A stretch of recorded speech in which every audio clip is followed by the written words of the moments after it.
बेलपत्री 5 बेलपत्र, आप 5 बेलपत्री को ले सकते हैं और 5 बेलपत्र में पीला चंदन पूरी बेलपत्री पर लगा लें। पीला चंदन केवल एक बेलपत्र ऐसी हो जिस बेलपत्री पर आप गाय का घी लगाएं। क्या लगाना है? गाय का घी। 5 बेलपत्र में से 2 बेलपत्र नीचे पीली चंदन वाली, बीच में गाय के घी वाली बेलपत्र और उसके ऊपर वापस 2 बेलपत्र वही पीले चंदन की रख लें। महाराज प्रदोष के दिन व्यापार वाली जगह पर या अपने घर में जहां रसोई घर हो या पूजन का स्थान हो, उस 5 बेलपत्र को एक कटोरी में, एक बाटकी में रख लें और एक घी का दिया उस बेलपत्र के सम्मुख में लगाएं। उस बेलपत्र को प्रदोष के दिन प्रदोष काल में उठाएं और भगवान शंकर को अपनी कामना कर समर्पित कर जाएं। केवल 2 प्रदोष करिए कुंदकेश्वर महादेव के नाम से। लक्ष्मी मेरा भोलेनाथ देना प्रारंभ कर देगा, संपदा वो देगा, वैभव वो देगा। 2 प्रदोष कर देख लीजिए। वैसे करना चाहिए इसको 5 प्रदोष। कितने प्रदोष करना चाहिए? 5। पर आप एक प्रदोष करेंगे, दूसरा प्रदोष करेंगे, अपने आप संपदा बढ़ना, वैभव बढ़ना, लक्ष्मी की आवक होना प्रारंभ हो जाए। प्रदोष काल के समय पर वट वृक्ष के नीचे दिया लगाया जाता है। वट वृक्ष के नीचे लौंग का मात्र भोग रख दिया जाता है। लौंग मात्र, अगर वट वृक्ष के नीचे दिया लगाकर एक लौंग का जल या लौंग भगवान वटकेश्वर महादेव के नाम से भी अगर शिव को समर्पित करिए तो ये निश्चित है कि कर्जा कितना भी भारी होगा वो कर्जा चूकेगा जरूर और कहीं ना कहीं से लक्ष्मी की व्यवस्था देवाधिदेव महादेव करेंगे।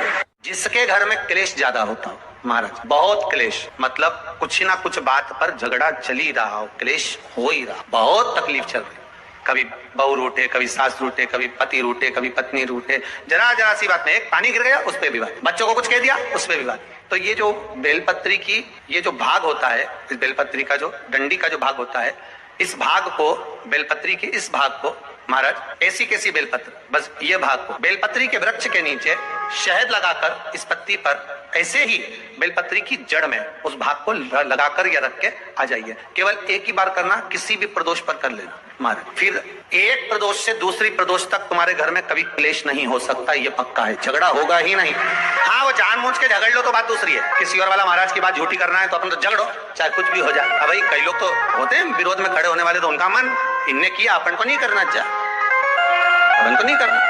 तो अब इनका कह दे कि भाई अपन को तो अब घर में झगड़ा ही नहीं हो रही है, तो वो झगड़ा कराने के लिए मन में सोचेंगे अपन तो झगड़ेंगे, चाहे कुछ भी हो जाए। होता है कई बार ऐसा मन में भाव जागृत हो जाता है कि भाई देखना पड़ेगा अपन को, प्रैक्टिकल तो करो, पर हम भी कहते प्रैक्टिकल करो और जरूर करो। 1 लोटा पानी, 5 बेलपत्र, एक शमी पत्र, 5 बेलपत्र तांबे के लोटे में जल में डाल लीजिए, 7 दाने अक्षत के, आखे अक्षत के डाल लीजिए। प्रदोष काल जो शाम का समय होता है, प्रदोष काल में भगवान शंकर के मंदिर जाकर पांव में चप्पल पहनकर ना जाइए, घर में घी का दिया लगाकर कलश लेकर शिव के मंदिर में चले जाइए। शिव मंदिर में दिया नहीं लगाना है आपको, केवल घर में दिया लगाकर जाना है। और शंकर जी के मंदिर में वो ऐसा ही पानी पूरा उंडेल कर डालकर शिवलिंग पर आ जाए, झोली पसार कर प्रणाम करिए। शंकर की देहली पर 2 मिनट बैठकर ओम नमः शिवाय का स्मरण कर लीजिए। कुछ देर शिव के मंदिर में प्रदोष के समय पर, प्रदोष के दिन बैठकर शिव नाम का जाप करें। जल का पात्र वापस घर में ले आए और बड़े प्रेम से अगले महीने फिर प्रदोष के दिन, फिर प्रदोष काल में शिव के द्वारे जाना, फिर विनती करें, कहीं मत जाना, केवल शंकर की शरण में जाना, उससे कहना, उससे निवेदन करना, मुझे विश्वास है मेरे शंभु पर। स्कंद पुराण कहती है, शिव महापुराण कहती है, अगर आपने 2 या 3 या 4 प्रदोष ही कर लिए तो मेरा महाकाल बाबा आपकी झोली तो भर ही देगा। खुशी 2, 3, 4 प्रदोष काल में शाम का समय सूर्य डूब रहा हो, बस डूबा ही हो, और उस समय पर सूर्य के डूबन के तुरंत बाद बाबा को धतूरे के साथ में बेलपत्री ना चढ़ाते हुए बेलपत्री के वृक्ष के 7 कांटे बाबा के शिवलिंग पर समर्पित करे जाते हैं महाराज, अपनी जिंदगी में अड़चनों को हटाने के लिए। फिर आप जिस व्यापार में उतरे, जिस व्यवसाय में उतरे, जिस नौकरी में उतरे, आप दिल से करें, आपको तरक्की मिलेगी। आप हार नहीं सकते, नीचे नहीं आ सकते, उन्नति पर ही। अगर बच्चों का विवाह नहीं होता है, शादी नहीं होती है, तो अपन लोग क्या करते हैं कि भाई एक बेलपत्री का जो पत्ता होता है, उस पत्ते के बीच वाली जो पत्ती होती है, उस पत्ती पर अपन केसर को घिसकर, केसर को घोलकर उस पत्ती पर अपन केसर का तिलक लगा देते हैं। और केसर का तिलक लगाकर जिसका विवाह नहीं होता, उसकी ये बीच वाली उंगली पर, ये बीच वाली पत्ती को अंगूठे से टच कर कर उसको रख देते हैं। उसका नाम और गोत्र बोलकर उस पत्ती को शंकर भगवान पर किसी भी प्रदोष के दिन शिव जी को समर्पित।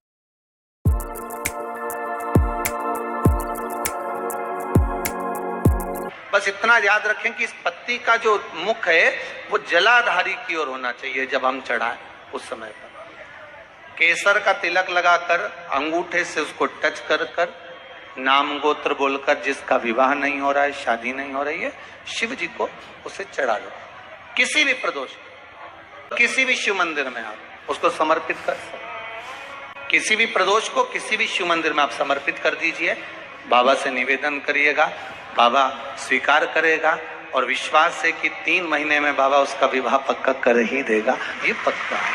जब जब जिस महीने में जो प्रदोष पड़ा करे, जब प्रदोष पड़े, बन सके 1 बेलपत्र, बन सके 5 बेलपत्र, शमी पत्र, हरे मूंग बेलपत्र, एक कलश के अंदर थोड़ा सा पानी लेकर 1 बेलपत्र, हरा मूंग, शमी पत्र डालकर और उसमें थोड़ा सा गुड़ डालकर भगवान शिव का स्मरण कर कर प्रदोष काल में, मान लो कोई काम आपका बहुत जरूरी है, बहुत दिनों से आप थक गए हैं, नहीं हो रहा, कर्जा बढ़ रहा है, धन नहीं आ रहा, व्यापार नहीं चढ़ रहा, या कोई समस्या बहुत प्रबल है, कोई एग्जाम में बैठ रहे हो, नहीं हो रहा, परीक्षा भी दे दी है, रिजल्ट आने ही वाला है, तो भी प्रदोष काल में, प्रदोष के समय वो जल, मूंग, शमी पत्र और बेलपत्र और गुड़ का शंकर के शिवलिंग को समर्पित करना प्रारंभ कर दो।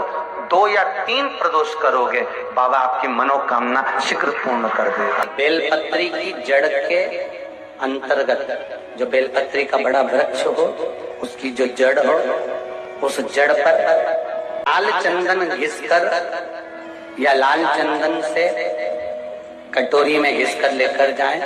शिव जी पर लाल चंदन से पूजन करने के बाद में उसी चंदन को लेकर आकर बेलपत्री की जड़ के अंतर्गत ओम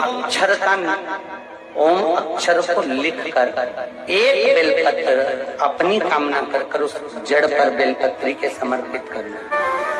बेलपत्री की जड़ में ओम शब्द लिखकर, अक्षर लिखकर उस पर एक बेलपत्र समर्पित कर शिव जी से अपनी कामना कर जो प्रदोष के दिन, प्रदोष काल के अंतर्गत बेलपत्री के वृक्ष की पूजन कर ये नाद कर ओम अक्षर का नाद कर स्मरण कर आता है।